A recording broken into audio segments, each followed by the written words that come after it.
नमस्कार दोस्तों, NLM education में आपका हार्दिक अभिनंदन है, स्वागत है। मित्रों, हम चल रहे हैं लोक प्रशासन पर। लोक प्रशासन पर हम एक वीडियो बना भी चुके हैं। आज हम चर्चा करेंगे नव लोक प्रशासन पर। लेकिन मित्रों, नव लोक प्रशासन पर चर्चा करने से पहले मैं आपको लोक प्रशासन के विकास की एक पुनर्व्याख्या कर देता हूं आपके सामने। लेकिन तनाव नहीं लेना, नव लोक प्रशासन या लोक प्रशासन बहुत ही इजी सब्जेक्ट है। तो आइए, तो हम नव लोक प्रशासन पे क्या, पहले लोक प्रशासन का विकास देखते हैं।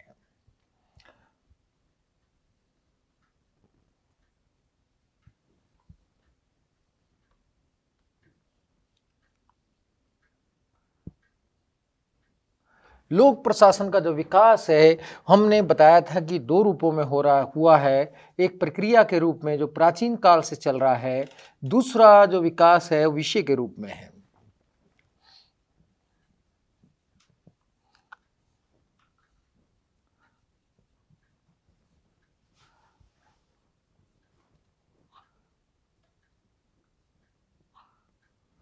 प्रक्रिया के रूप में लोक प्रशासन प्राचीन काल से विद्यमान है। कौटिल्य ने अपने अर्थशास्त्र में इसकी चर्चा की थी। अर्थशास्त्र ग्रंथ में व्यापक चर्चा की थी प्रशासन के बारे में, और उन्होंने प्रशासनिक विभागों की भी चर्चा की थी, प्रशासनिक अधिकारियों की भी चर्चा की थी। उसके बाद मैकियावेली ने प्रिंस में चर्चा की थी। मैकियावेली इटालियन विचारक थे, तो उन्होंने प्रिंस में भी प्रशासन की चर्चा की थी। प्रिंस पुस्तक थी जो उसमें भी चर्चा की थी। उसके बाद चीन में कन्फ्यूशियसवाद आया था, तो कन्फ्यूशियसवाद में भी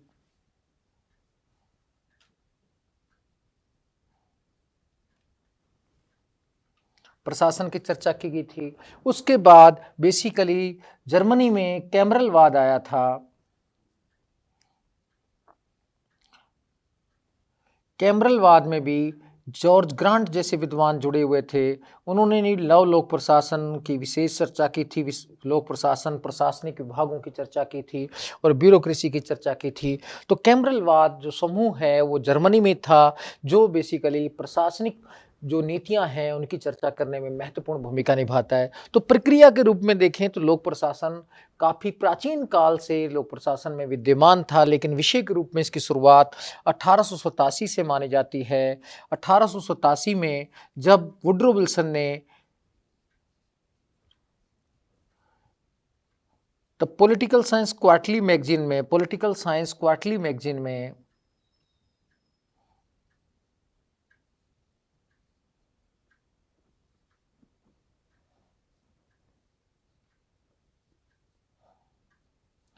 द स्टडी ऑफ एडमिनिस्ट्रेशन लेख लिखा था।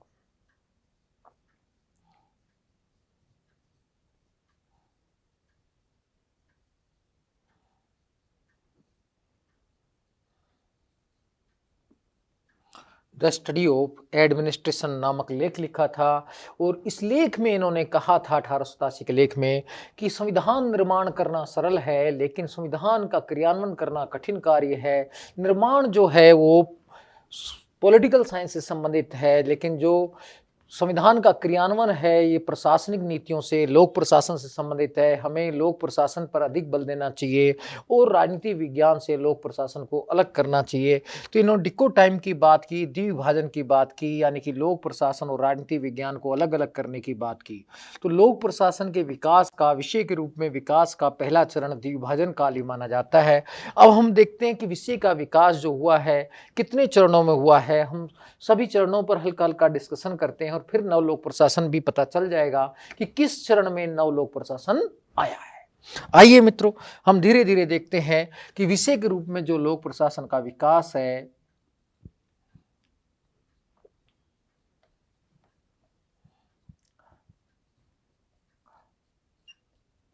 उसे सामान्यतः 6 चरणों में विभाजित करते हैं, लेकिन फेलिक्स निग्रो जैसे विद्वान उसे 5 ही चरण मानते हैं, लेकिन हम सुविधा की दृष्टि से 6 चरणों में विकास देखते हैं।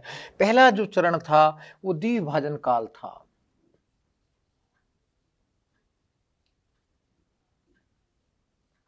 अठारह से 1926 तक का इस काल में द्विभाजन पर बल दिया गया, यानी कि डिको टाइम की बात की गई। डिको टाइम का सीधा सा मतलब है कि राजनीति विज्ञान से लोक प्रशासन को अलग किया जाए। इस काल से जुड़े हुए विद्वान हैं वुड्रो विल्सन, जिन्होंने द स्टडी ऑफ एडमिनिस्ट्रेशन नामक लेख लिखा था, जिसे द आर्ट ऑफ गवर्नमेंट भी कहते हैं, द नोट्स ऑन एडमिनिस्ट्रेशन भी कहते हैं। तो वुड्रो विल्सन ने कहा था कि बेसिकली लोक प्रशासन राजनीति विज्ञान को अलग अलग करना चाहिए। उनका कथन भी था कि सारे जो राजनीतिक सवाल हैं प्रशासनिक सवाल नहीं होते। तो वुड्रो विल्सन ने पहली बार द्विभाजन की बात 1887 में अपने लेख द स्टडी ऑफ एडमिनिस्ट्रेशन में कर दी थी।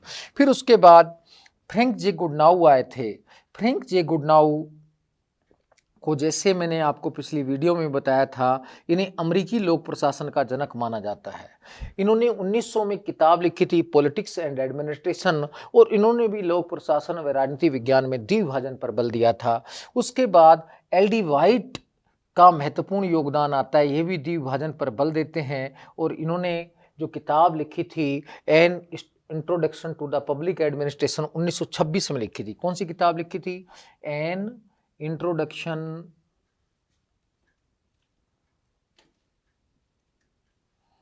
To the public administration.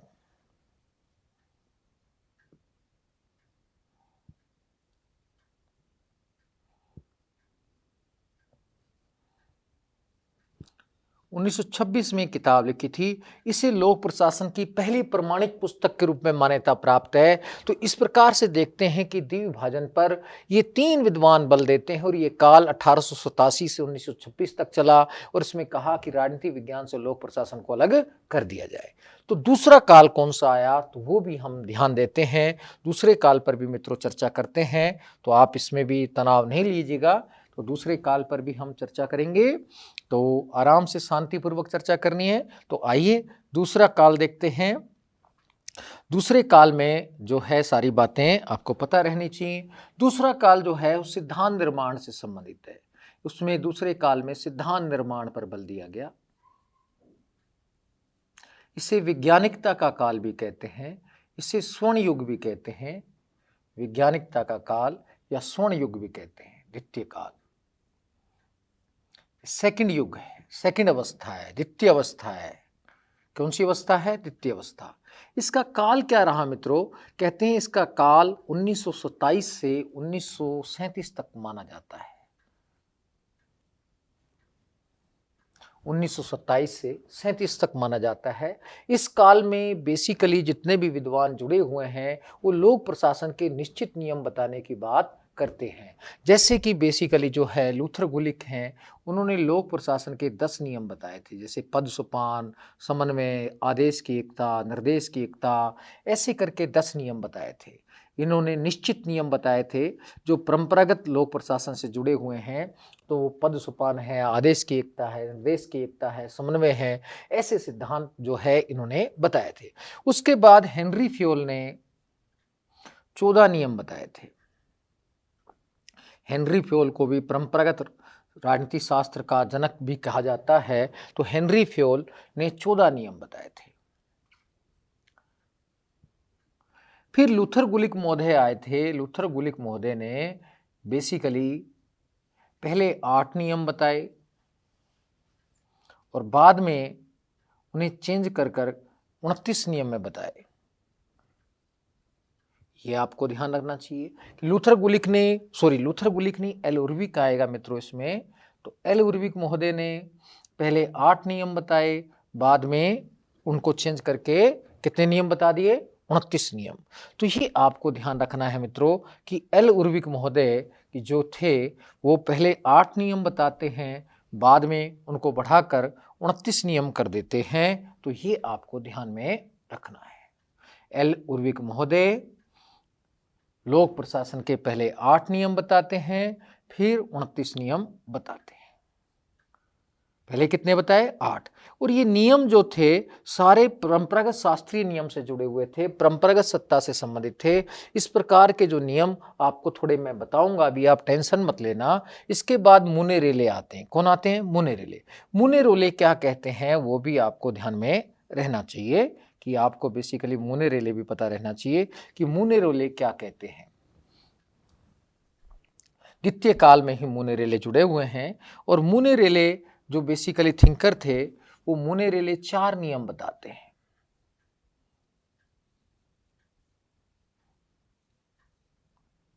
ये लोक प्रशासन के 4 नियम बताते हैं। अब 4 नियम कौन-कौन से बताते हैं, ये थोड़ा-सा स्मरण रहेंगे तो आपको कुछ नियमों की भी जानकारी प्राप्त होगी। पहला तो स्केलर पद-सोपान का नियम। स्केलर पद-सोपान के नियम से आशय है कि सत्ता का केंद्र बिंदु उच्च रहेगा और पद-सोपान का नियम क्रमानुसार लागू होगा, उसे कहते हैं स्केलर पद-सोपान का नियम। यानी कि जो एसपी साहब हैं वो एडिशनल एसपी से संपर्क करेंगे और डीआईजी संपर्क करेंगे, ना वो डीजीपी से डायरेक्ट संपर्क करेंगे, ना एक कांस्टेबल से संपर्क करेंगे। यानी कि पद-सोपान के नियमों का कठोर रूप से पालन, पहला नियम ये बताया। दूसरा नियम इन्होंने बताया जो समन्वय का बताया। तीसरा जो नियम बताया तो इन्होंने कार्यात्मक विभेदीकरण का नियम बताया। चौथा जो नियम इन्होंने बताया वो आपको भी वो भी ध्यान रखना चाहिए, सूत्र और स्टाफ का नियम बताया।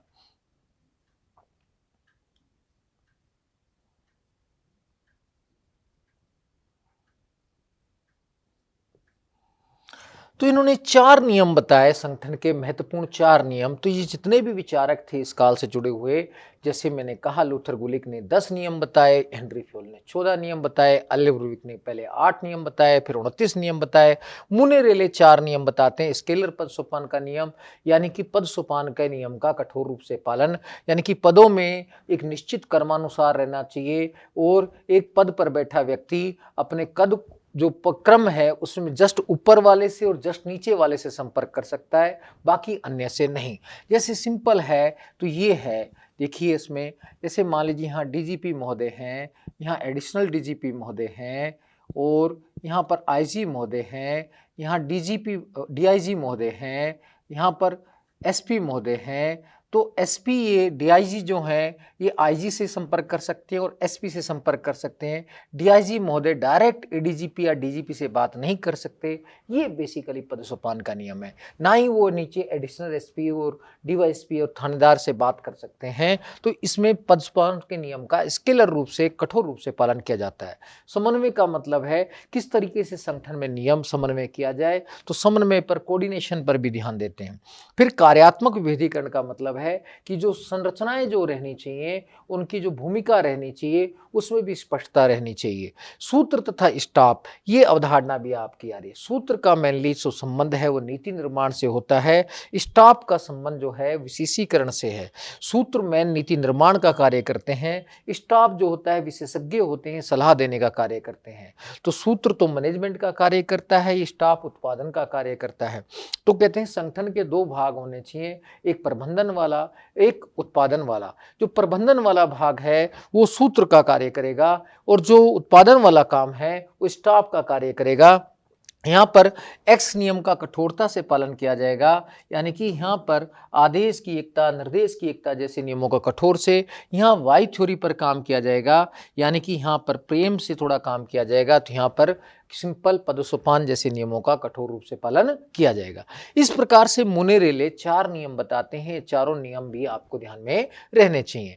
मित्रों, इस काल में वैज्ञानिकता का काल कहते हैं क्योंकि इसमें कहा गया कि संगठन के सभी नियमों को निश्चित रूप से पालन किया जाए। तो इसमें कहा गया कि हमें इन सभी नियमों का कठोरता से पालन करना चाहिए। ये नियम जनरली कौन कौन से थे ये भी मैं बता देता हूँ आपको। पद सोपान का नियम, आदेश की एकता का नियम, निर्देश की एकता का नियम, इस प्रकार के नियमों पर ज्यादा ध्यान दिया गया।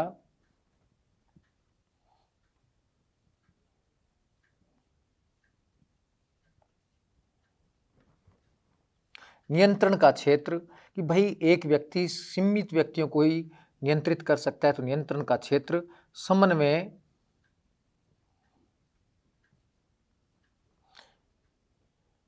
एकीकरण, विकेंद्रीकरण, केंद्रीकरण, विकेंद्रीकरण,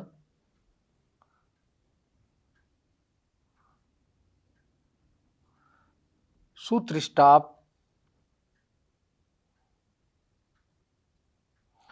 ऐसे नियमों को ज़्यादा अपनाने की बात इसमें की गई जो बेसिकली एक्स थ्योरी पर आधारित हैं। इसमें यह भी माना गया कि संगठन की जो शक्ति रहती है वो उच्च में केंद्रित रहने चाहिए, सत्ता का प्रभाव ऊपर से नीचे की ओर होना चाहिए, ये बेसिकली कहते भी हैं। तो बेसिकली इसमें कठोरता के साथ इन नियमों के पालन की बात की गई दूसरे वाले काल में, तो ये आपको ध्यान में रहना चाहिए। इसे लोक प्रशासन का स्वर्ण युग भी कहते हैं। इसमें लोक प्रशासन को विज्ञान बनाने की बात की गई। जैसे कहा गया कि विज्ञान में निश्चित नियम होते हैं, ऐसे लोक प्रशासन में भी निश्चित नियम होने चाहिए। अब इसके बाद जो तीसरा काल आता है वो चुनौती का काल है। वो बेसिकली जो काल है वो आपको ध्यान में रहना चाहिए कि चुनौती के काल में क्या क्या बातें आएंगी। तो ये जो चुनौती का काल है ये 38 से 47 तक चला तीसरा काल, तो इस पर भी हम चर्चा करते हैं मित्रों। तो आपको इसमें तनाव लेने की जरूरत नहीं है, आसानी के साथ देखेंगे हम। तीसरा काल, तृतीय काल,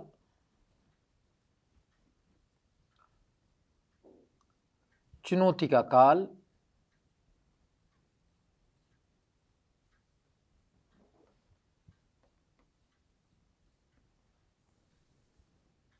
चुनौती का काल है। ये बेसिकली जो काल है 38 से 47 तक चला। 1938 से 47 तक इसका प्रभाव रहा। और इस काल से जुड़े हुए विद्वान कौन कौन से हैं ये भी हमें ध्यान रखना है। तो इन्होंने चुनौती दी कि लोक प्रशासन एक विज्ञान नहीं बन सकता। तो इन्होंने क्या कहा, लोक प्रशासन विज्ञान नहीं है।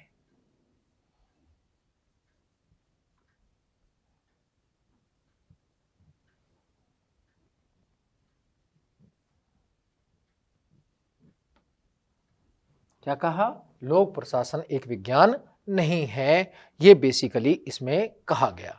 तो ये आपको ध्यान में रखना है कि चौथे काल में कहा गया कि लोक प्रशासन एक विज्ञान नहीं है। तो लोक प्रशासन को इसमें विज्ञान मानने की चुनौती दी गई। तो इसमें रॉबर्ट डहल जैसे विद्वान आते हैं। तो रॉबर्ट डहल ने कहा कि सबसे बड़ी दिक्कत है कि लोक प्रशासन विज्ञान नहीं है। लोक प्रशासन के विज्ञान बनने के समक्ष 3 चुनौतियां हैं। एक तो मूल्य मुक्ति, कि लोक प्रशासन को मूल्य से मुक्त नहीं किया जा सकता, तो एक तो ये समस्या है। दूसरा, इसके नियम सार्वभौमिक रूप से हर जगह नहीं लागू किए जा सकते, एक ये भी समस्या है कि भाई सार्वभौमिक रूप से इसके नियम कैसे लागू करेंगे, ये भी एक समस्या है। फिर मानव व्यवहार का भी वैज्ञानिक अध्ययन नहीं हो सकता, ये भी एक समस्या है। मानव व्यवहार का वैज्ञानिक अध्ययन नहीं हो सकता। तो इस प्रकार से इस काल में रॉबर्ट डहल ने चुनौती दी कि लोक प्रशासन एक विज्ञान नहीं है, एक मानविकी विषय हो सकता है, क्योंकि इसके विज्ञान बनने के लिए 3 चुनौतियां हैं। एक तो मूल्य से मुक्त लोक प्रशासन को नहीं किया जा सकता, इसके नियम सार्वभौमिक रूप से सभी जगह लागू नहीं हो सकते, और मानव व्यवहार का वैज्ञानिक अध्ययन नहीं हो सकता। तो तृतीय काल को चुनौती का काल माना जाता है। तो इसमें क्या कहा गया कि लोक प्रशासन विज्ञान नहीं है। तो ये आपको ध्यान में रखना है। आगे चलते हैं मित्रों कि इस काल से जो चुनौती के काल है 38 से 47 का काल है, इसमें दूसरे विद्वान जुड़े हुए थे, हर्बर्ट साइमन। हर्बर्ट साइमन भी कहते हैं कि लोक प्रशासन में जो निर्णय लिए जाते हैं वो केवल बौद्धिकता के आधार पर, तार्किकता के आधार पर नहीं लिए जा सकते। तार्किकता के साथ साथ इसमें जो है नैतिकता का, मूल्यों का भी समावेश रहता है। इसलिए कोई भी निर्णय जो लोक प्रशासन का रहता है अकेले वैज्ञानिकता के बेस पर नहीं होता, कि जो भी हमारा संगठन संबंधी निर्णय रहेगा उसमें तार्किकता के साथ मूल्य और नैतिकता का समावेश रहेगा। तो इन्होंने सिद्धांत भी दिया था, सीमित तार्किकता मॉडल, प्रतिबंधित मॉडल, अधिकतम संतुष्टि मॉडल। तो इन्होंने बेसिकली भी लोक प्रशासन को विज्ञान मानने से मना किया था। इसके अलावा देखते हैं एफएम मार्क्स जैसे विचारक, वो भी कहते हैं कि लोक प्रशासन विज्ञान नहीं है। तो ये आपको ध्यान रखना। तो ये काल चुनौती का काल जो है 38 से 47 तक का जो तृतीय काल है, इसमें कहा गया कि लोक प्रशासन विज्ञान नहीं है। अब हम आते हैं चौथे काल से। मित्रों, चौथा काल जो है वो बेसिकली पहचान के संकट से जुड़ा हुआ है। तो चौथे काल पर अब चर्चा करते हैं। तो ये एफएम मार्क्स तो आपने देख लिया, चेस्टर बर्नार्डे का नाम भी लिख सकते हैं कि चेस्टर बर्नार्डे भी बेसिकली कहते हैं लोक प्रशासन विज्ञान नहीं है। इसका नाम भी इस काल में जोड़ सकते हैं, कोई दिक्कत नहीं है। तो आपको मैंने बताया कि Robert Dahl, Herbert Simon, F M. Marx, Chester Barnard जैसे विद्वान लोक प्रशासन को विज्ञान नहीं मानते और ये कहते हैं कि लोक प्रशासन को विज्ञान मानना उचित नहीं है। और ये काल कौन सा कहलाता है? चुनौती का काल। दूसरे काल में वैज्ञानिकता पर बल दिया गया था, जिसका जो पीरियड था, प्रभाव था, वो 1937 से 37 तक था। और तीसरा काल जो चुनौती का काल था, उसका पीरियड 1938 से 1947 तक था। अब हम चलते हैं लोक प्रशासन के विकास के चौथे काल पर। तो चतुर्थ काल जो लोक प्रशासन का है वो पहचान के संकट का है। चतुर्थ काल ये है पहचान के संकट का काल।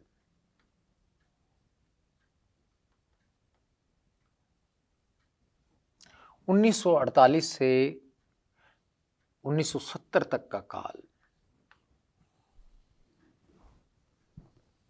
ये आपको ध्यान रखना है। चतुर्थ काल को पहचान का संकट का काल कहते हैं। अब इसको पहचान का संकट का काल क्यों कहते हैं वो भी तो आपको मित्रों सुनना है, क्योंकि इसमें द्विविभाजन को समाप्त करने की बात की।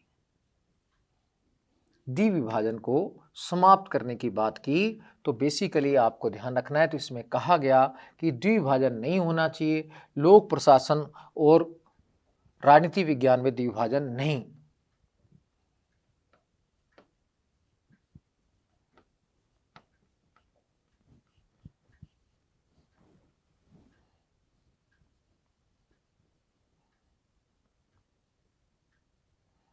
द्विविभाजन नहीं होना चाहिए।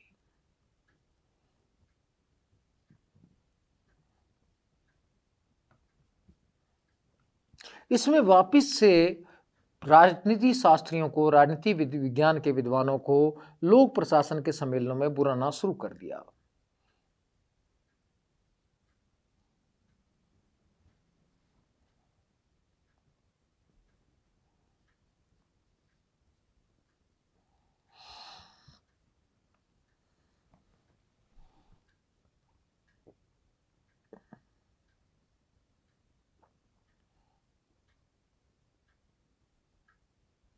बुलाना शुरू कर दिया। इसी चतुर्थ काल में नवलोक प्रशासन की शुरुआत हुई थी। ये भी ध्यान रखना कि चतुर्थ काल को पहचान का संकट क्यों कहते हैं, क्योंकि इसमें द्विविभाजन को वापस समाप्त करने की बात की गई कि लोक प्रशासन और राजनीति विज्ञान में कोई विभाजन नहीं है, और वापस से राजनीति विज्ञान के विद्वानों को अपने सम्मेलनों बुलाना शुरू कर दिया। जब सिंपल है, जब वापिस बुलाना ही शुरू कर दिया तो भाई लोक प्रशासन का उदय क्यों हुआ था? द्विविभाजन को लेकर। अब उसी मेन बात पर ही पीछे हट गए, इसलिए कहते हैं पहचान का संकट, क्योंकि जब राजनीति विज्ञानी सम्मेलन में शामिल हो गए तो पहचान के संकट की स्थिति आने लगी। तो बेसिकली इसमें यह कहा गया कि राजनीति विज्ञान और लोक प्रशासन में हमें द्विभाजन पर ध्यान नहीं देना चाहिए, बल्कि उनको भी साथ लेकर चलना चाहिए। तो इसीलिए इसको पहचान का संकट कहते हैं। और इसी काल में नवलोक प्रशासन की शुरुआत हुई थी। किसकी शुरुआत हुई थी? नवलोक प्रशासन की। और ये नवलोक प्रशासन को आज हमें गहन रूप से थोड़ा पढ़ना भी है मित्रों। तो ये भी ध्यान रखना है कि नवलोक प्रशासन की शुरुआत चतुर्थ काल में हुई थी, पहचान के संकट के काल में हुई थी। तो ये क्वेश्चन भूलना नहीं चाहिए। अब चाहे वो आप आईएएस का पेपर दें, चाहे आरएस का दें, चाहे नेट का दें, चाहे सेकंड ग्रेड का दें, किसी का भी पेपर दें, तो आपको ये बात पक्का ध्यान रखनी है कि वास्तव में नवलोक प्रशासन की शुरुआत चतुर्थ काल में हुई थी, पहचान के संकट के काल में हुई थी, जो बेसिकली 48 से 70 तक चला था। इसी काल में शुरुआत हुई थी। और इस काल की एक विशेषता प्रमुख क्या थी? इसमें लोक प्रशासन और राजनीति विज्ञान के द्विभाजन को समाप्त करने की बात की गई थी, और वापस से राजनीति शास्त्र के विद्वानों को लोक प्रशासन के सम्मेलनों में बुलाना शुरू कर दिया था। अब हम मित्रों चर्चा करते हैं नवलोक प्रशासन पर। आइए नवलोक प्रशासन को थोड़ा गहनता के साथ देखते हैं। नवलोक प्रशासन, न्यू पब्लिक एडमिनिस्ट्रेशन।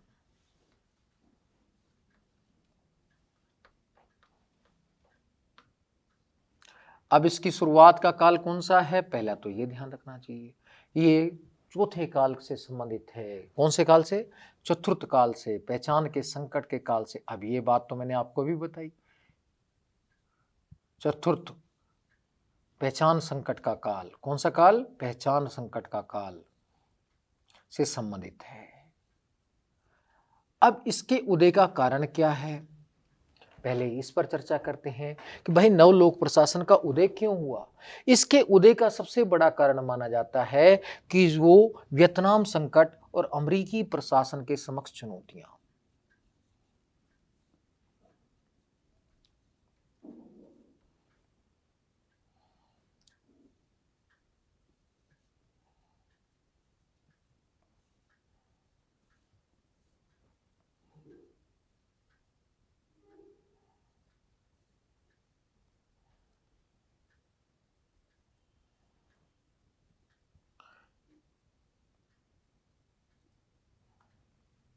क्या माना जाता है? वियतनाम संकट और अमेरिकी प्रशासन के समक्ष चुनौतियां। वियतनाम संकट के बारे में मैं आपको अभी डिटेल में बताता हूं, लेकिन वियतनाम संकट के कारण क्या है, अमेरिकी प्रशासन में सुधार की बातें होने लगी कि वियतनाम संकट के कारण जनता को ज़्यादा से ज़्यादा कर देना पड़ रहा था और अमेरिकी सरकार जनता पर कर थोप रही थी और वास्तव में अमेरिका में कहीं ना कहीं लोकतंत्र का भी पतन होने जा रहा था। 1968 में वहाँ के युवाओं ने एक बड़ा आंदोलन भी शुरू किया और आंदोलन में सरकार की नीतियों की आलोचना की और कहा कि हमें स्वतंत्रता देनी चाहिए, राज्य की शक्तियाँ कम होनी चाहिए और प्रशासन को कहीं ना कहीं जनता के प्रति उत्तरदायी रहना चाहिए और उपभोक्ता केंद्रित संस्कृति अपनाने की बात की। तो नवलोक प्रशासन में मेनली इन्हीं बातों पर ज़्यादा ध्यान दिया गया। इसके मेनली 5 लक्षण माने भी जाते हैं। वी क्रैक वैल्यू, वैल्यू का मतलब है कि भौतिकवादी मूल्य अपनाए जाए। अमेरिकी वैल्यू जो मूल लक्षण है भौतिकवादी संस्कृति वो अपनाई जाए। चेंज यानी कि प्रशासन को चेंज करना चाहिए राज्य की शक्ति के स्थान पर, कि बेसिकली जनता की शक्ति बढ़नी चाहिए। रिलेवेंस, ऐसा काम करना चाहिए जो रिलेवेंस पर केंद्रित हो, प्रासंगिकता पर केंद्रित हो। ये इक्वलिटी यानी कि नकारात्मक समानता देनी चाहिए, ये बातें भी की गई। 5वां कहा गया कि कंज्यूमर ओरिएंटेड होना चाहिए, प्रशासन को उपभोक्ता केंद्रित संस्कृति अपनानी चाहिए, यानी कि जो भी टैक्स आपको मिल रहा है उसके प्रति आप पूरा काम करेंगे। अब ये नहीं है कि वियतनाम संकट के कारण आप क्या करें, सारे जनता पर नीतियां लागू करते जाएं, निरंकुशता की नीति अपनाते जाएं। तो ये युवाओं का आंदोलन था नवलोक प्रशासन। युवाओं के आंदोलन के फलस्वरूप इसका उदय हुआ था। इसके उदय की शुरुआत वैसे 1968 के मिन्नोब्रुक सम्मेलन से मानी जाती है, जिसकी अध्यक्षता ड्वाइट वाल्डो ने की थी। फ्रैंक मेरिनी ने इसमें महत्वपूर्ण भूमिका निभाई थी और इसमें 5 बातों पर बल दिया था कि मूल्य, मूल्य का मतलब है, वी का मतलब वैल्यू, वैल्यू का मतलब मूल्य, भौतिकवादी मूल्य, अमेरिकी संस्कृति के मूल मूल्य जो हैं पूंजीवादी मूल्य अपनाए जाएं। चेंज का मतलब प्रशासन को अपने अंदर परिवर्तन करना है और ये स्वीकार करना है कि प्रशासनिक शक्तियां में केंद्रीकरण नहीं, विकेंद्रीकरण हो। रिलेवेंस यानी कि रिलेवेंस पर, प्रासंगिकता पर ध्यान दें, इतिहास के पीछे ना भागें। ये इक्वलिटी यानी कि समानता की बात करें, नकारात्मक समानता सबको प्रदान करें और प्रशासन में कंज्यूमर ओरिएंटेड उपभोक्ता केंद्रित संस्कृति को अपनाएं। तो ये बातें सारी वियतनाम संकट के कारण आई थी, क्योंकि वियतनाम संकट में अमेरिकी सरकार फंसती जा रही थी और वो निरंकुश नीतियां कहीं ना कहीं जनता पर लाती जा रही थी। तो जनता ने उन नीतियों का विरोध करना शुरू कर दिया था। इसी की देन थी कहीं ना कहीं नवलोक प्रशासन। तो नवलोक प्रशासन की शुरुआत 1968 के मिन्नोब्रुक सम्मेलन से मानी जाती है, जिसकी अध्यक्षता किसने की थी? ड्वाइट वाल्डो ने की थी। तो ये आपको ध्यान रखना है। लेकिन इसमें महत्वपूर्ण भूमिका इस सम्मेलन में फ्रैंक मेरिनी ने निभाई थी। किसने निभाई थी? फ्रैंक मेरिनी ने। तो ये भी मित्रों थोड़ा सा आपको पता रहना चाहिए कि फ्रैंक मेरिनी ने महत्वपूर्ण भूमिका निभाई थी और ड्वाइट वाल्डो ने अध्यक्षता की थी। तो ये सम्मेलन से ही नवलोक प्रशासन की शुरुआत की मानी जाती है और इसमें युवाओं का ज़्यादा प्रभाव था, युवाओं की कहीं ना कहीं देन थी। मैंने बताया आपको कि 1968 में वियतनाम के विरुद्ध अमेरिका में और यूरोप में एक बड़ा आंदोलन भी चला था। अब मैं आपको वियतनाम संकट पर भी चर्चा थोड़ी सी कर देता हूँ, और क्योंकि ये पॉलिटिकल साइंस का विषय है, लेकिन आपको आना चाहिए, इसमें कोई शंका नहीं होनी चाहिए। तो आइए मित्रों, अब वियतनाम संकट समझते हैं पहले, क्योंकि वियतनाम संकट के कारण अमेरिकी प्रशासन के समक्ष चुनौतियां आई थी और उसी की देन था कहीं ना कहीं क्या, कि नवलोक प्रशासन। तो आइए वियतनाम संकट पर भी चर्चा करते हैं। वियतनाम संकट पर चर्चा करते हैं। मैं कहानी सुनाऊंगा क्योंकि ये पॉलिटिकल साइंस का विषय है, लेकिन आपको आना चाहिए मित्रों। ऐसा नहीं है कि आपको ध्यान ही नहीं रहना चाहिए। वियतनाम जो मित्रों है वो लौकी के आकार का है, ये आपको ध्यान रखना चाहिए। जैसे ये उपनिवेशिक काल में, यानी कि द्वितीय विश्व से पहले, ये फ्रांस का उपनिवेश था। किसका उपनिवेश था? फ्रांस का। फ्रांस का उपनिवेश था पहले द्वितीय युद्ध से पहले। जैसे भारत ब्रिटेन का उपनिवेश था, ये फ्रांस का उपनिवेश था। कौन? वियतनाम। बेसिकली इस वियतनाम में फ्रांस का प्रभाव था, लेकिन यहाँ पर हो चिन मिन्ह ने आंदोलन चला रखा था। जैसे भारत में गांधी जी ने आंदोलन चला रखा था, सुभाष चंद्र बोस ने स्वतंत्रता आंदोलन चला रखा था, इसी प्रकार से यहाँ के जो नेता थे, स्थानीय नेता हो चिन्ह मिन्ह, तो उन्होंने यहाँ पर स्वतंत्रता के लिए बिगुल बजा रखा था तभी। और ये कहीं ना कहीं चीन के माओवाद से प्रभावित थे, माओ से विशेष रूप से प्रभावित थे। कौन? हो चिन मिन्ह। अब यहाँ पर हुआ क्या कि बेसिकली जैसे क्या है, फ्रांसीसी सेनाएं यहाँ पर पहले थी, लेकिन सेकेंड वर्ल्ड वार के दौरान यहाँ पर जापानी सेनाओं ने कब्जा कर लिया। लेकिन जापानी सेना ने जैसे कब्जा किया तो वहाँ पर जापान पर जैसे अमेरिका ने हिरोशिमा और नागासाकी में परमाणु बम डाला तो जापानी सेनाएं भाग गई, तो हो चिन मिन्ह ने इस पर नियंत्रण कर लिया। यानी कि फ्रांस का उपनिवेश था, लेकिन सेकेंड वर्ल्ड वार के दौरान जापान के प्रभाव में आ गया था और जापानी सेना भाग गई। कब भाग गई? जब हिरोशिमा नागासाकी पर परमाणु बम डला। तो उसके बाद हो चिन मिन्ह ने वियतनाम पर नियंत्रण कर लिया और यहाँ पर साम्यवाद स्थापित कर दिया। क्या स्थापित कर दिया? साम्यवाद। लाल रंग से मैं लिख रहा हूं, साम्यवाद का रंग भी लाल है, तो ये बिल्कुल लाल हो गया, साम्यवाद आ गया। अब जैसे ही वियतनाम में साम्यवाद की स्थापना हो चिन मिन्ह ने की तो अमेरिका को बहुत ज्यादा दुख हुआ। अमेरिका ने कहा यहां साम्यवाद आया तो पूरी एशिया में साम्यवाद आ जाएगा, क्योंकि उस समय शीत युद्ध चल रहा था। शीत युद्ध में अमेरिका पूंजीवादी नेतृत्व कर रहा था, वो चाहता था कि हर जगह पूंजीवाद आए। साम्यवाद का सीधा सा मतलब है यहाँ पर चीन का प्रभाव पड़ना, चीन के प्रभाव का सीधा सा मतलब है सोवियत संघ का प्रभाव बढ़ना। इसलिए अमेरिका ने बेसिकली फ्रांस से कहा कि भाई आप कुछ करो इसमें ऐसा कि साम्यवाद जो है एशिया में, वियतनाम में, दक्षिणी पूर्वी एशिया में रुक सके। तो बेसिकली फ्रांस को, फ्रांसीसी सरकार को मेनली वहाँ के राजा महाराजा जानते थे और यहाँ के पूर्व राजा थे बारदोई। तो बारदोई से फ्रांस की सरकार ने कांटेक्ट किया अमेरिका के माध्यम से और इसकी कुछ जाति के लोग दक्षिणी वियतनाम में रहते थे और यहाँ पर एक अलग से दक्षिणी वियतनाम राज्य को मान्यता भी दे दी बारदोई शासक के नेतृत्व में। अब जैसे ही दक्षिणी वियतनाम में बारदोई आया और इधर हो चिन मिन्ह का प्रभाव 1954 आते आते तो देखते हैं हम कि वियतनाम के दो हिस्से देख सकते हैं। एक दक्षिणी वियतनाम जहां बारदोई या अमेरिका का प्रभाव, दक्षिणी वियतनाम में बारदोई का या अमेरिका का प्रभाव था। दूसरी ओर जो पार्ट था उत्तरी वियतनाम, उसमें बेसिकली हो चिन मिन्ह का प्रभाव था। अब हो चिन मिन्ह ने यहाँ पर उत्तरी वियतनाम में 1960 में एक वियतकांग संगठन की स्थापना की थी।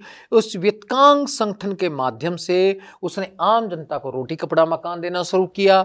लेकिन बारदोई शासक तो अपनी वो राजा महाराजा वाली विलासिता की नीतियां अपनाता रहा, इसलिए दक्षिणी वियतनाम की जनता दुखी होने लगी और ये धीरे धीरे इस वियतकांग संगठन से या हो चिन मिन्ह से जुड़ने लगी। अब धीरे धीरे ही 1960 तक स्थिति ऐसी बन गई कि बारदोई का शासक के शासन केवल महलों तक रह गया, आम जनता पूर्णतः हो चिन मिन्ह के प्रति समर्पित हो गई। अमेरिका को लगा कि अब वियतनाम का जो दक्षिणी वियतनाम है वो अब समाप्त प्राय ऐसा होने लगा है। तो अमेरिका को ये बात नागवारा गुजरी और उसने डोमिनो सिद्धांत के माध्यम से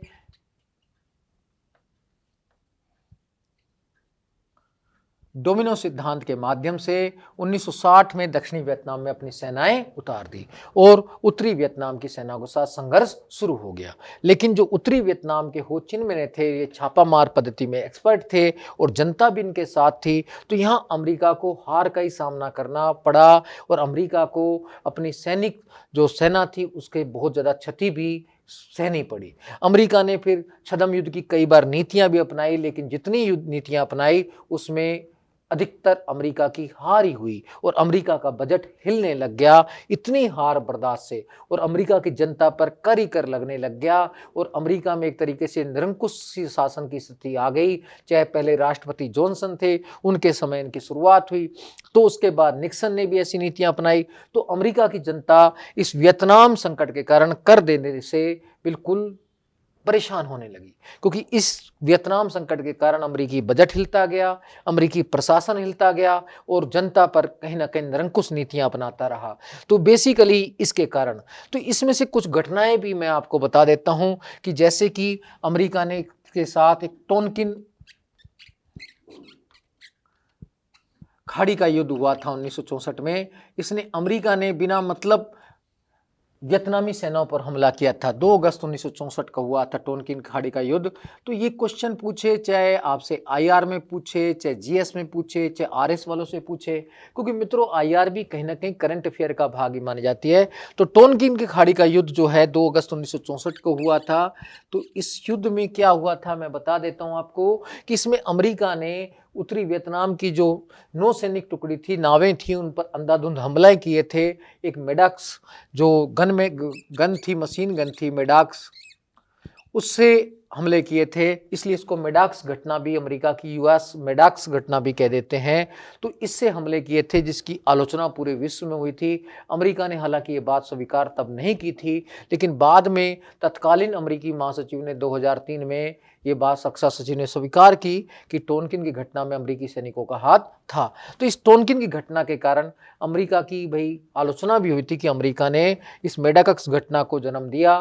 टोनकिन की खाड़ी में कहीं ना कहीं जो वियतनाम की नाविक सेना थी या नौसैनिक लोग थे, उनको कहीं ना कहीं अचानक से हमला करके क्षति पहुंचाई।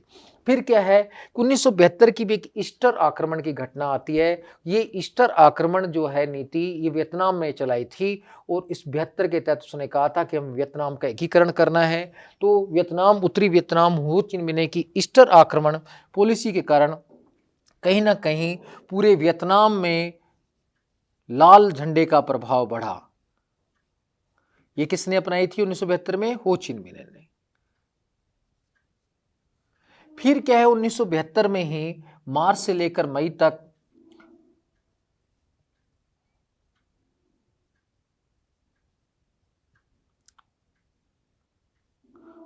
क्वांग टू की लड़ाई हुई थी। क्वांग टू की लड़ाई, क्वांग टू की लड़ाई हुई थी। क्वांग टू एक जगह का नाम है वियतनाम में, वहां पर लड़ाई हुई थी। इस लड़ाई में भी अमेरिका की हार हुई थी, यानी कि अमेरिका को क्षति पहुंच रही थी। अमेरिकी सैनिक नीचे होते जा रहे थे। अमेरिका कितने प्रयास कर रहा था, लेकिन जनता के समर्थन के कारण हो चिन में नहीं सफल हो रहा था। इसलिए अमेरिका का बजट हिलता जा रहा था और अमेरिका अपनी जनता पर निरंकुशता अपनाता जा रहा था। पूरे अमेरिका का आम नागरिक, बौद्धिक वर्ग, सभी कहीं ना कहीं अमेरिका की इस वियतनाम संकट का या वियतनाम में हस्तक्षेप का विरोध करने लगा। उन्होंने कहा हमें वियतनाम से मतलब नहीं है, आप अपना प्रशासन ढंग से चलाओ, प्रशासन को जनता के प्रति उत्तरदायी बनाओ। और इसलिए मांग की गई नवलोक प्रशासन की। हालांकि वियतनाम संकट तो 1973 के पेरिस समझौते के बाद समाप्त हो गया, क्योंकि अमेरिका यहां से वापस आ गया था और वियतनाम का फिर 75 में एकीकरण भी हो गया था। तो इसी के साथ इस वियतनाम संकट के कारण अमेरिका को जबरदस्त हानि का सामना करना पड़ा और यहां तक कि अपनी जनता पर भी कठोर नीति अपनानी पड़ी। और अमेरिका की जनता ने, वहां के बौद्धिक वर्ग ने, युवाओं ने इस कठोर नीति का विरोध किया। उसी की देन था नवलोक प्रशासन। और इस नवलोक प्रशासन की वास्तविक शुरुआत कब से मानी जाती है? 1968 के मिन्नोब्रुक सम्मेलन से मानी जाती है।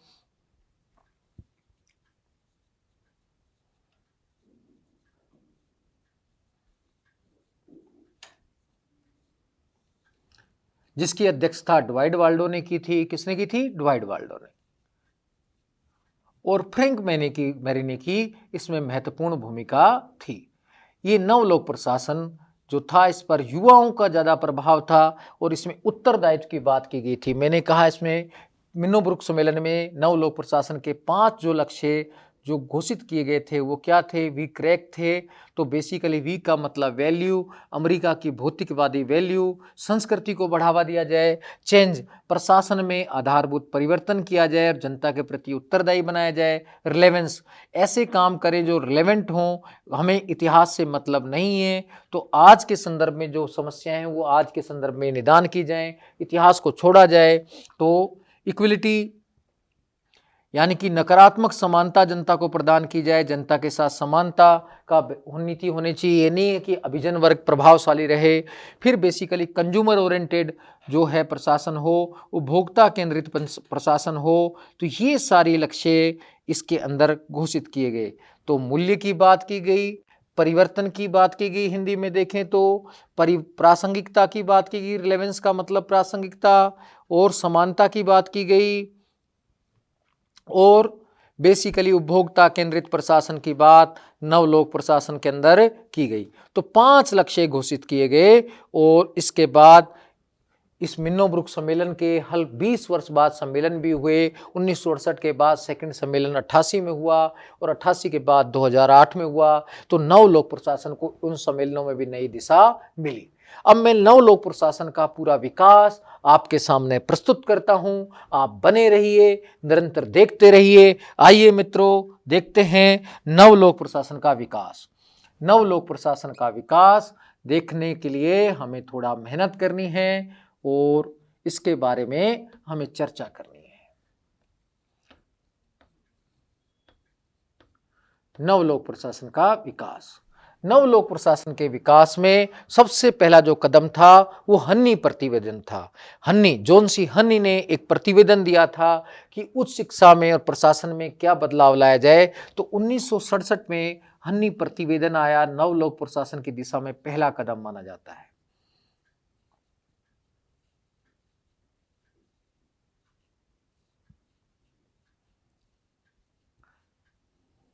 पहला कदम लोक प्रशासन नवलोक प्रशासन की दिशा में क्या माना जाता है? न्यू पब्लिक एडमिनिस्ट्रेशन की दिशा में हन्नी प्रतिवेदन। इसने उच्च शिक्षा में और प्रशासन में सुधार की बात की। उच्च शिक्षा में और प्रशासन में सुधार की बात की।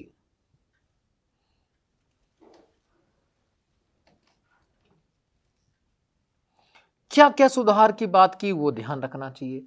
पहला, उच्च शिक्षा में शोध को बढ़ावा देना चाहिए। उच्च शिक्षा में शोध को, शिक्षा में शोध व छात्रवृत्ति को बढ़ावा देना चाहिए।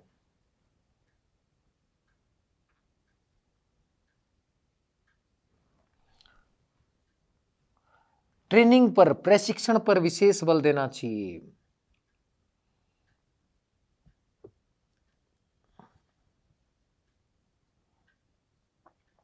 मूल्यांकन की कारगर नीति अपनानी चाहिए।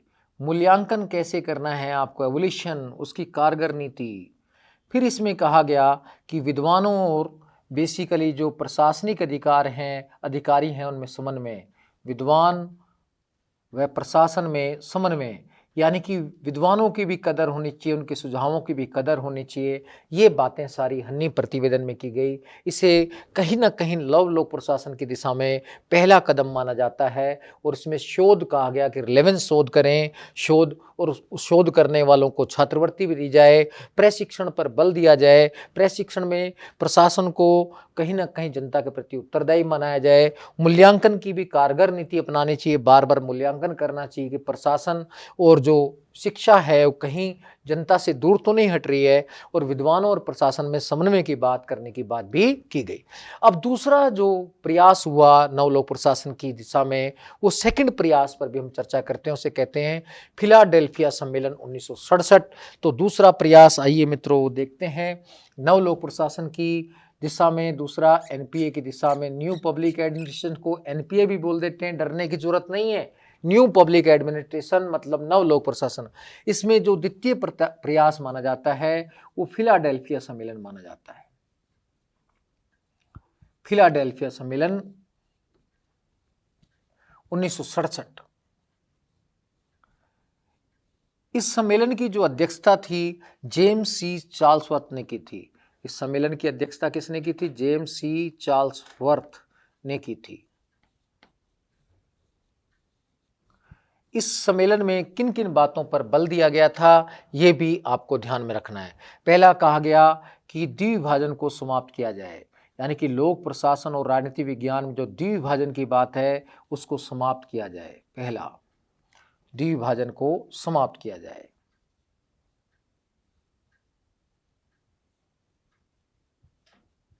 दूसरा, शोध को बढ़ावा दिया जाए। शोध भी रिलेवेंट शोध होना चाहिए, शोध को बढ़ावा दिया जाए। अंतः शास्त्रीय उपागम अपनाया जाए, दूसरे सामाजिक विज्ञान के वैज्ञानिक गुणों को अपनाया जाए। अंतः शास्त्रीय उपागम को अपनाया जाए, उपागम को अपनाया जाए। चौथा, लोक प्रशासन का कला वाला भाग ज्यादा महत्वपूर्ण है। लोक प्रशासन कोई विज्ञान नहीं है, आप कठोरता ना अपनाएं तो कला वाला भाग ज्यादा महत्वपूर्ण है, ये कहा गया। आर्ट, इसमें भावनाएं भी ध्यान रखने, कला वाला भाग महत्वपूर्ण है, ये बात इसमें कही गई। तो ये फिलाडेल्फिया सम्मेलन में बात की गई कि यानी कि कठोरता की जो नीति है प्रशासन में वो ना अपनाई जाए, उसमें उत्तरदायित्व पर ज़्यादा ध्यान दिया जाए। तो फिलाडेल्फिया सम्मेलन में ये 4 बातें की थी। इसकी अध्यक्षता जेम्स सी चार्ल्सवर्थ ने की थी। इसके बाद मित्रों जो अगला प्रयास था, थर्ड प्रयास था नव लोक प्रशासन की दिशा में, जिसे मेन प्रयास माना जाता है और यहाँ लोक प्रशासन की शुरुआत यहीं से मानी जाती है, वो है मिन्नोब्रुक सम्मेलन फर्स्ट 1968। तो अब आइए मित्रों, तो तीसरा प्रयास या इसे जिसमें तीसरा प्रयास कह सकते हैं और वास्तविक शुरुआत इसी सम्मेलन से मानी जाती है, मिन्नोब्रुक सम्मेलन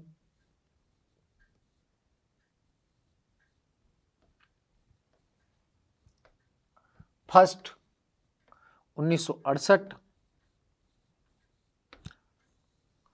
लोक प्रशासन की, नव लोक प्रशासन की वास्तविक शुरुआत यहीं से मानी जाती है। पहली चीज ध्यान रखनी है, नव लोक प्रशासन की वास्तविक शुरुआत यहीं से मानी जाती है। अब इसमें कुछ बिंदु ध्यान रखने हैं मित्रों, क्वेश्चन भी आएंगे तो आपको ध्यान रखना है, शुरुआत यहीं से मानी जाती है।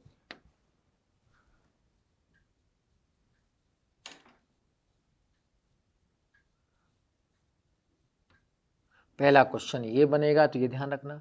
इस सम्मेलन की अध्यक्षता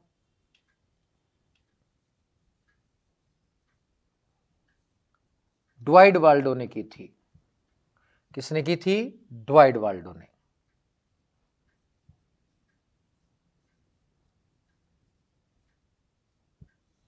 लेकिन मेन भूमिका किसकी थी, मुख्य भूमिका किसकी थी? फ्रैंक मैरिनी की थी। मुख्य भूमिका फ्रैंक मैरिनी ने निभाई थी। तो फ्रैंक मैरिनी के काफी रूलों को इसमें फॉलो किया गया था। तो ये भी ध्यान रखना है आपको कि अध्यक्षता तो ड्वाइट वाल्डो ने की, लेकिन मुख्य भूमिका किसने निभाई? फ्रैंक मैरिनी ने। फिर मित्रों ध्यान रखना है, इसमें युवाओं का प्रभाव था। किसका प्रभाव था? युवाओं का प्रभाव था।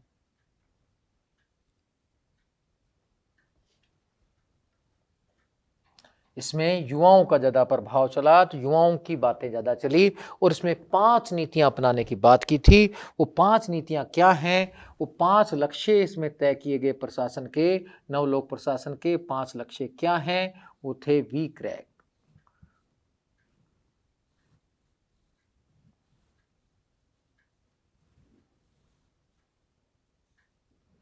वी का मतलब वैल्यू से है, मूल्य से है। शी का मतलब चेंज से है, परिवर्तन से है। आर का मतलब रिलेवेंस से है, प्रासंगिकता से है।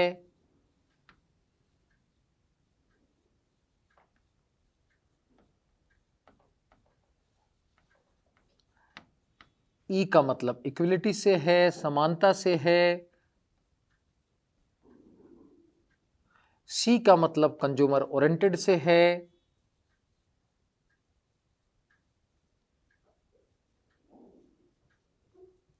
उपभोक्ता केंद्रित संस्कृति अपनाई जाए। ये 5 लक्ष्य अपनाने की बात इसमें की गई। और इसी सम्मेलन के फलस्वरूप ड्वाइट वाल्डो ने और फ्रैंक मैरिनी ने कुछ पुस्तकें लिखी थी, वो भी महत्वपूर्ण थी सम्मेलन के दिन। तो फ्रैंक मैरिनी की किताब कौन सी है, ये भी आपको ध्यान रहनी चाहिए कि फ्रैंक मैरिनी ने किताब कौन सी लिखी थी, बुक। तो बुक भी थोड़ा फ्रैंक मैरिनी की ध्यान रखेंगे तो बेटर रहेगा। तो उन्होंने किताब लिखी थी towards a new public administration. मैं लिख देता हूँ, towards a new public administration.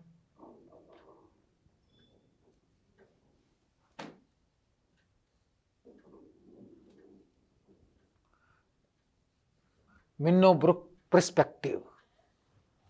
मिन्नोब्रुक perspective, ये किताब तो फ्रैंक मैरिनी की थी। अब ये किताब पूछी जाएगी तो ध्यान रखना है। दूसरा क्या है, ड्वाइट वाल्डो ने भी किताब लिखी थी। ड्वाइट वाल्डो ने जो किताब लिखी थी, बुक लिखी थी, वो भी आपको ध्यान रहनी चाहिए मित्रों। ड्वाइट वाल्डो ने किताब लिखी थी public administration in a time of turbulence. Public administration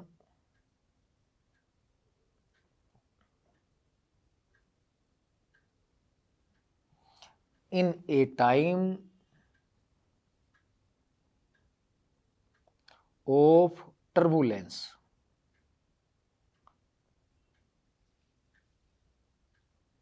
तो ये किताब ड्वाइट वाल्डोर की थी। तो इस सम्मेलन के फलस्वरूप ये 5 लक्ष्य निर्धारित किए गए। ड्वाइट वाल्डोर ने अध्यक्षता की, फ्रैंक मेरिने ने महत्वपूर्ण भूमिका निभाई और उन्होंने ये पुस्तकें भी लिखी। फ्रैंक मेरिने की किताब थी towards a new public administration, Minnowbrook perspective. Dwight Waldo की किताब थी public administration in a time of turbulence. तो ये भी मित्रों ध्यान रखेंगे, 71 की किताब थी, अगर सन भी ध्यान रखना चाहिए, बाद में प्रकाशित हुई थी 71 में, लेकिन इसमें फर्स्ट सम्मेलन के बारे में ही काफी चर्चा की गई थी। तो ये आपको सब बातें पता रहनी चाहिए। इसके बाद जो अगला प्रयास हुआ था नव लोक प्रशासन की दिशा में, वो प्रयास माना जाता है मिन्नो-ब्रुक सम्मेलन सेकेंड। बस मित्रों थोड़ा सा है तो आपको इसमें तनाव नहीं लेना है, कि ज्यादा टेंशन नहीं होनी चाहिए। मिन्नो-ब्रुक सम्मेलन सेकेंड, ये मिन्नो-ब्रुक सेकेंड सम्मेलन जो सेकेंड था ये 88 में हुआ था। 20 वर्ष बाद ये सम्मेलन होता है मिन्नो-ब्रुक का, ये नियम बनाया हुआ है। तो 1988 के मिन्नो-ब्रुक सम्मेलन में क्या क्या बातें की गई थी, तो पहला तो ध्यान रखना है, इसकी अध्यक्षता जॉर्ज फ्रेडरिक्सन ने की थी।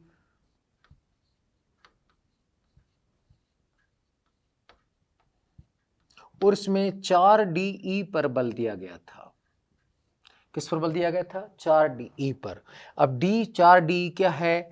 डी गवर्नमेंट, डी ब्यूरोक्रेसी,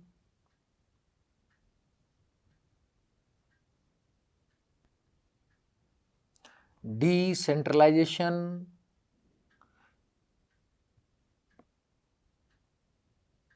और डी इन्वेस्टमेंट।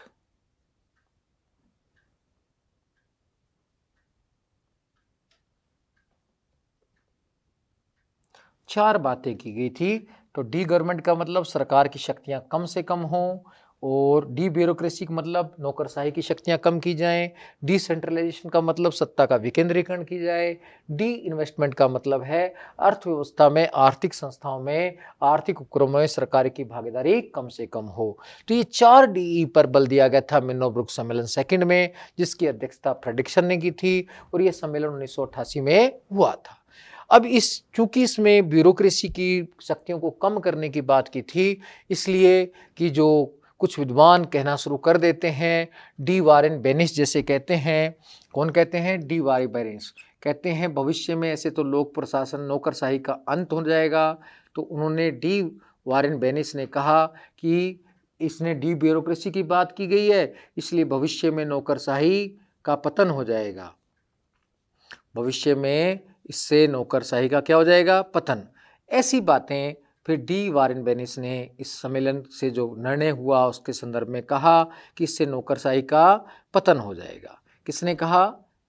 डी वारेन बेनिस ने ऐसा कहा कि इससे नौकरशाही का पतन हो जाएगा, क्योंकि सम्मेलन में डी ब्यूरोक्रेसी की बात की गई थी। लेकिन कुछ विचारक सकारात्मक भी कहते हैं, जैसे डीजे सोवी थे, डीजे सोवी और जी रॉबिन्सन्स, ये सकारात्मक विचार व्यक्त करते हैं। जी रॉबिन्सन्स और डीजे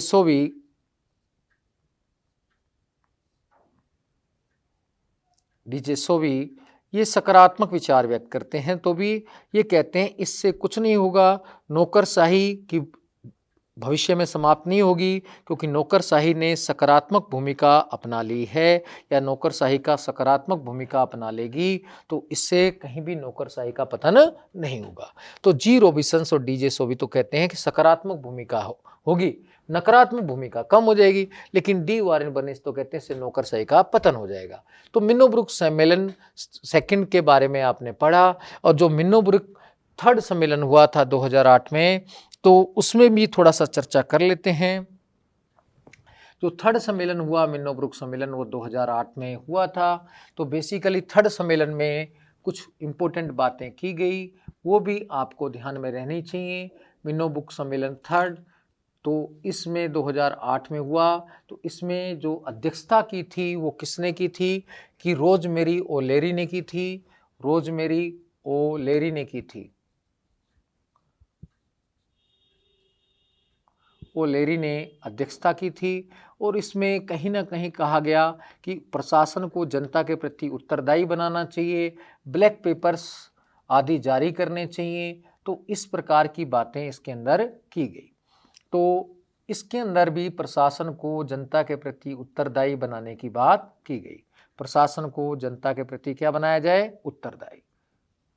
तो इसके अंदर भी ऐसी बातें की गई। तो ये आपको ध्यान रखना चाहिए कि नव लोक प्रशासन वही है जिसकी शुरुआत 1968 से वियतनाम संकट के बाद से कहीं ना कहीं अमेरिका में हुई और इसके कारण लोक प्रशासन में या प्रशासनिक क्षेत्र में नवीन परिवर्तन देखने को मिलते हैं।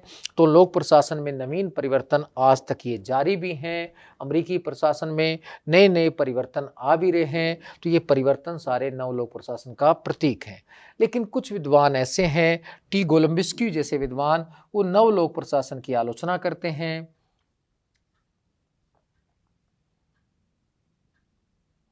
टी गोलम्बिस्की जैसे विद्वान जो हैं वो नवलोक प्रशासन की आलोचना करते हैं। तो कहते हैं कि इसमें सैद्धांतिक विरोधाभास है। कौन आलोचना करते हैं? टी गोलम्बिस्की आलोचना करते हैं और क्या कहते हैं कि इसमें सैद्धांतिक विरोधाभास है। तो ये कहते हैं इसमें सैद्धांतिक विरोधाभास है। सैद्धांतिक विरोधाभास है, कब किसकी बात करते हैं, कभी किसी की बात करते हैं। तो इसमें सैद्धांतिक विरोधाभास की बात करते हैं। लेकिन मित्रों कुछ भी कहें, लेकिन नव लोक प्रशासन ने बेसिकली प्रशासन को एक नवीन दिशा दी है और आज वैश्वीकरण के अनुरूप कहीं ना कहीं प्रशासन को उत्तरदायी बनाया जा रहा है जनता के प्रति, और जो अधिकारियों की शक्ति है वो कम की जा रही है। नव उदारवाद के साथ नव लोक प्रशासन का क्रियान्वयन भी अधिक हुआ था। मार्गरेट थैचर और रीगन ने इसको फॉलो भी अधिक किया था और ड्यू ब्यूरोक्रेसी और इनकी बातें भी ज़्यादा की थी। तो ये सारी चीज़ें आपको ध्यान में रखना चाहिए। तो इस प्रकार से नव लोक प्रशासन जो आया तो उसने एक नवीन दिशा कहीं ना कहीं प्रशासनिक कार्यों को दी है और प्रशासन को कहीं ना कहीं निजीकरण लाकर, कंज्यूमर ओरिएंटेड बनाकर उसमें एक्यूरेसी लाने का प्रयास किया और जो परंपरागत उसके नियम थे, पद सोपान, नियंत्रण का क्षेत्र, उन पर प्रहार किया। इसके बाद लोक प्रशासन का विकास, नवलोक प्रशासन का तो मैंने आपको बता दिया कि चतुर्थ चरण से संबंधित है। पंचम चरण जो था 70 से 90 तक का, उसमें लोक नीति पर बल दिया गया था। 91 से ज़्यादा जो है लोक प्रशासन में इस पर ज़्यादा चर्चा हो रही है कि प्रशासन में राज्य का हस्तक्षेप कहाँ तक हो या प्रशासन में निजीकरण कहाँ तक हो। तो ये अब ज़्यादा पहलू चल रहा है। तो नव लोक प्रशासन में भी ये बातें हो रही हैं कि इसमें कह रहा है कि बेसिकली निजीकरण की बात ही ये ज़्यादा करता है। तो ये आपको सारे चरण भी ध्यान रहने चाहिए और नव लोक प्रशासन का भी ध्यान रखना चाहिए। फिर नेक्स्ट वीडियो में मित्रों हम मिलेंगे आपके साथ, लेकिन मैं आपको फिर दोबारा से चरण फिर बता दूंगा, तनाव आप ना लेंगे क्योंकि लोक प्रशासन तो एक गहन विषय है। धीरे धीरे गहनता के साथ फिर पढ़ेंगे और ये टॉपिक भी फिर आगे आएंगे, लेकिन इससे आपको बेसिक जानकारी कुछ अवश्य प्राप्त होगी। आप इसको बार बार देखें। इसी के साथ मैं इस वीडियो से विदाई चाहता हूँ। धन्यवाद। जय हिंद, जय भारत।